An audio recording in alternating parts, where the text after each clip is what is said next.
Mandibulise kuni bathandi bezemidlalo eMzantsi Afrika, ingakumbi kuni balandeli bebhola elikhulu ke laseMzantsi Afrika.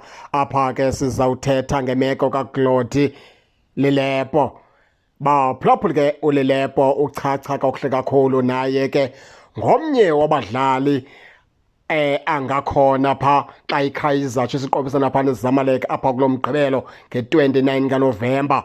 Umfana omdala ke uLilepo uxuba pha uDotli nomsimange sesibabalile bekhona kumsimange pha e-Egypt xa iKaizer Chiefs ibethwa pha ngo-2-1. Wayekhona elilalela pha le-centre back zeqela leKaizer Chiefs.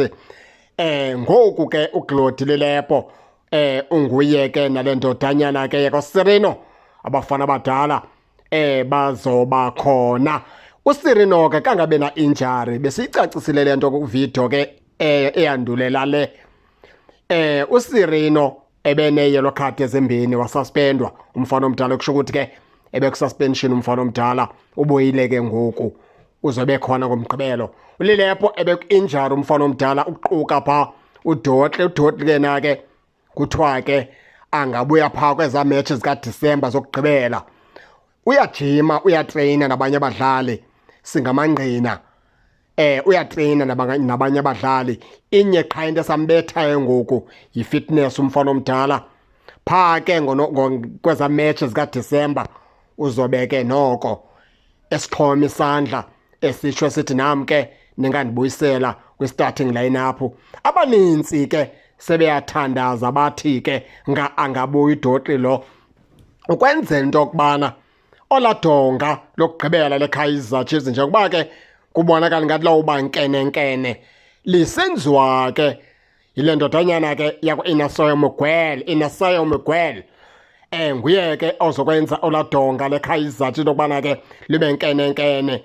Ayilo luvo ingawontetha ephuma kuthi, yintetha ephuma pha kubathandi bebhola ke eMzantsi Afrika. Besitsho besithi ke ezi centre back zingekhoyo zingabuya zenze into yokubana zikwazi ke ukuxhasa pha lo mfana ke kaKwinika kunye noEden McCarthy, ngoba bona ke abasamthembi tu uMiguel. Abasathembi ke nabaqeqeshi ke beqela ke leKaizer Chiefs ke abanintsi ke abalandeli ke bebhola elikhulu ke laseMzantsi Afrika. Abanintsi sebememezela besithi ke uRivero ebeqeqesha pha iqela leOrlando Pirates ekusengathi ke ngekasixhoma isandla iKaizer Chiefs khawulezise imbhale kumagama angcwele, ngoba bathi babona into yokubana ke umonakalo uzoba mkhulu, ngoba abaqeqeshi beqela leKaizer Chiefs ke benza unothanda pha kwela qela ke. Luluvo nentetha ephuma pha kubaxhasi nabathandi ke bebhola elikhulu ke laseMzantsi Afrika. uLilepo ke ngoba imeko esingayo ngoku yekaGlodi Lilepo. uLilepo umfana omdala ugqibile pha kwi-injury, naye kuthiwa ke angakhona pha ngomgqibelo iKaizer Chiefs xa iqobisana pha neqela ke leZamalek kwi-CAF Confederation Cup group stage. Baphulaphuli ke ningake ningene nanitsho into yokubana ke niva njani. Ningakhohlwa usubscribe kule channel ukuze ningaphoswa zezemidlalo endizanothulela zona kwixa elizayo kakuhle babukeli.